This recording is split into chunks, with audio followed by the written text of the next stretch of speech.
Shiv Sena UBT diamond association विरोधात आक्रमक झाल्याचं पाहायला मिळते।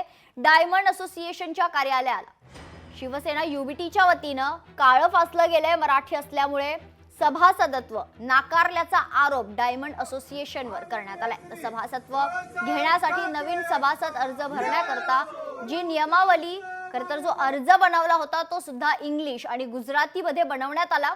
600 जणांनी सभासद अर्ज केले होते, त्यामध्ये 40 मराठी माणसांनी अर्ज केले होते, पण त्यामध्ये एकाही मराठी माणसाला सभासद करून घेण्यात आलेलं नाहीये।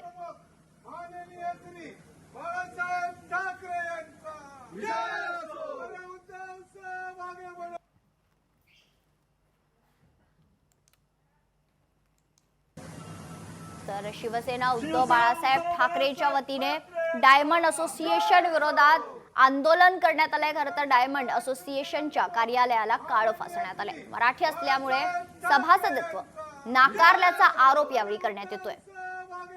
या संदर्भात अधिक माहिती जाणून घेऊयात। आमचे प्रतिनिधी स्वप्नील जाधव आमच्या सोबत जोडले गेलेले आहेत। स्वप्नील, काय अधिकची माहिती? आता डायमंड असोसिएशनचा हा वेगळाच कारभार समोर येतोय।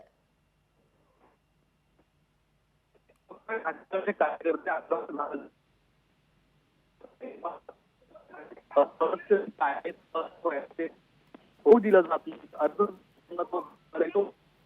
अशा प्रकारच्या तक्रार होत्या, कारण एकंदर मुंबई डायमंड मर्चंट असोसिएशन मध्ये एकूण 17,000 सभासद आहेत, मात्र यामध्ये केवळ 50 ते 60 सभासद हे मराठी आहेत। पुन्हा जर आपण या ठिकाणी बघितलं, जे सभासद मराठी आहेत त्यांच्या घराला सदस्याला सुद्धा या ठिकाणी ते त्या बोर्डावरती सदस्यपदी त्यामुळे